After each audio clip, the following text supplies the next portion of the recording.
जय श्री कृष्णा। आइए सुनते हैं जया एकादशी व्रत कथा, पूजन विधि, महत्व एवं इस दिन क्या करें क्या ना करें। भगवान विष्णु का प्रिय व्रत एकादशी प्रत्येक माह में 2 बार आता है। एक कृष्ण पक्ष और दूसरा शुक्ल पक्ष में। एक वर्ष में 24 एकादशी आती है और जिस वर्ष अधिक मास हो उस वर्ष इनकी संख्या 26 हो जाती है। यह व्रत माघ मास की शुक्ल पक्ष की एकादशी को रखा जाता है, जिसे जया एकादशी कहा जाता है। इस एकादशी के व्रत से सभी पापों का नाश होता है। माघ मास की जया एकादशी के बारे में मान्यता है कि इस दिन व्रत करने से मनुष्य ब्रह्म हत्यादि पापों से छूटकर मोक्ष को प्राप्त होता है और इसके प्रभाव से भूत पिशाच तथा बुरी योनियों पाप आदि से मुक्त हो जाता है। यह एकादशी 1000 वर्ष तक स्वर्ग में वास करने का फल देती है। इस एकादशी व्रत पर विधि विधान से पूजन करने से जीवन में खुशहाली आती है।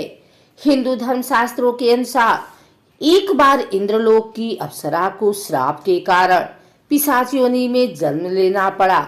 तब उससे मुक्ति के लिए उसने जया एकादशी का व्रत किया। तब उसे भगवान विष्णु की कृपा से पिशाच योनि से मुक्ति मिली तथा इंद्रलोक में स्थान प्राप्त हुआ। आइए सुनते हैं जया एकादशी पूजा विधि। एकादशी के दिन ब्रह्म मुहूर्त में उठकर स्नान आदि से निवृत्त होकर स्वच्छ वस्त्र धारण करके श्री विष्णु का ध्यान करें। तत्पश्चात व्रत का संकल्प लें। फिर घर के मंदिर में एक चौकी पर लाल कपड़ा बिछाएं और भगवान विष्णु की प्रतिमा स्थापित करें। एक लोटे में गंगा जल लेकर उसमें तिल, रोली और अक्षत मिलाएं। अब इस लोटे से जल की कुछ बूंदें लेकर चारों ओर छिड़कें। फिर इसी लोटे से घट स्थापना करें। अब भगवान विष्णु को धूप दीप दिखाकर उन्हें पुष्प अर्पित करें। अब एकादशी की कथा का पाठ करें अथवा श्रवण करें। शुद्ध घी का दिया जलाएं तथा विष्णु जी की आरती करें। तत्पश्चात श्री हरि विष्णु जी को तुलसी दल और तिल का भोग लगाएं। विष्णु सहस्त्र नाम का पाठ करें। शाम के समय भगवान विष्णु जी की पूजा करके फलाहार करें। अगले दिन द्वादशी तिथि को योग्य ब्राह्मण को भोजन कराकर दान दक्षिणा दें। इसके बाद स्वयं भी भोजन ग्रहण कर व्रत का पारण करें। आइए सुनते हैं एकादशी के यह उपाय। धार्मिक शास्त्रों के अनुसार एकादशी के दिन व्रत और उपवास रखने का बहुत महत्व है। इस दिन श्री हरि विष्णु की पूजा करने से हर मनोकामना पूर्ण होती है।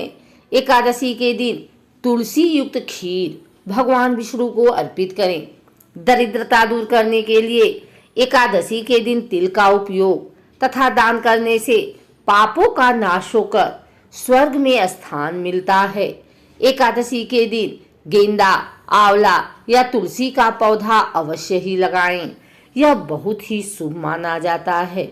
एकादशी के दिन असहाय लोगों की मदद करें तथा कुछ न कुछ दान अवश्य दें। एकादशी के दिन अपने घर में पीली ध्वजा अवश्य ही फहराएं। यह व्रत आरोग्य, सुखी दाम्पत्य जीवन तथा शांति देने वाला माना गया है। अतः इस दिन सच्चे मन से उपवास रखकर श्री विष्णु का ध्यान करना चाहिए। एकादशी के मंत्र: ओम नमो भगवते वासुदेवाय नमः, ओम हूं विष्णुवे नमः, ओम नमो नारायण श्रीमन नारायण नारायण हरि हरि, ओम नारायण नमः, ओम ह्रीं श्रीं लक्ष्मी वासुदेवाय नमः, ओम नारायण विद्महे वासुदेवाय धीमहि तन्नो विष्णु प्रचोदयात्, ओम विष्णुवे नमः। आइए सुनते हैं एकादशी व्रत कथा। जया एकादशी कथा के अनुसार देवराज इंद्र स्वर्ग में राज करते थे और अन्य सब देवगण सुखपूर्वक स्वर्ग में रहते थे। एक समय इंद्र अपनी इच्छा अनुसार नंदन वन में अप्सराओं के साथ विहार कर रहे थे और गंधर्व गान कर रहे थे।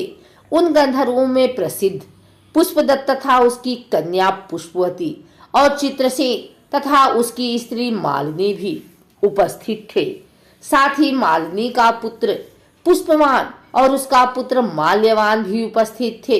पुष्पवती गंधर्व कन्या माल्यवान को देखकर उस पर मोहित हो गई और माल्यवान पर काम बाढ़ चलाने लगी। उसने अपने रूप लावण्य और हाव भाव से माल्यवान को वश में कर लिया। पुष्पवती अत्यंत सुंदर थी। अब वे इंद्र को प्रसन्न करने के लिए गान करने लगे, परंतु परस्पर मोहित हो जाने के कारण उनका चित्त भ्रमित हो गया था। इनके ठीक प्रकार न गाने तथा स्वर ताल ठीक नहीं होने से इंद्र इनके प्रेम को समझ गया और उन्होंने इसमें अपना अपमान समझकर उनको श्राप दे दिया। इंद्र ने कहा, हे मूर्खों, तुमने मेरी आज्ञा का उल्लंघन किया है, इसलिए तुम्हारा धिक्कार है। अब तुम दोनों स्त्री पुरुष के रूप में मृत्यु लोक में जाकर पिशाच रूप धारण करो और अपने कर्म का फल भोगो। इंद्र का ऐसा श्राप सुनकर वे अत्यंत दुखी हुए और हिमालय पर्वत पर दुखपूर्वक अपना जीवन व्यतीत करने लगे। उन्हें गंध, रस तथा स्पर्श आदि का कुछ भी ज्ञान नहीं था। वहां उनको महान दुख मिल रहे थे। उन्हें एक क्षण के लिए भी निद्रा नहीं आती थी। उस जगह अत्यंत शीत था, इससे उनके रोंगटे खड़े रहते और मारे शीत के दांत बजते रहते।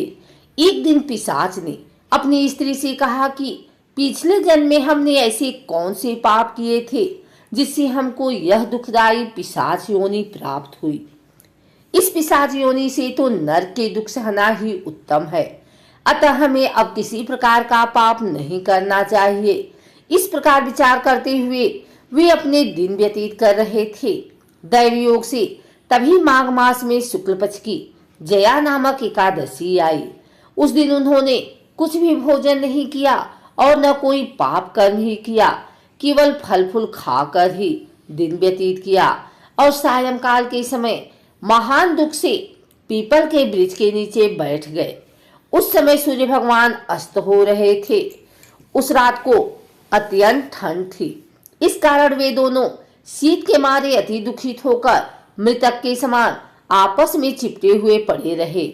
उस रात्रि को उनको निद्रा भी नहीं आई। जया एकादशी के उपवास और रात्रि के जागरण से दूसरे दिन प्रभात होते ही उनकी पिशाच योनि छूट गई। अत्यंत सुंदर गंधर्व और अप्सरा की देह धारण कर सुंदर वस्त्राभूषणों से अलंकृत होकर उन्होंने स्वर्ग लोक को प्रस्थान किया। उस समय आकाश में देवता उनकी स्तुति करते हुए पुष्प वर्षा करने लगे। स्वर्ग लोक में जाकर इन दोनों ने देवराज इंद्र को प्रणाम किया।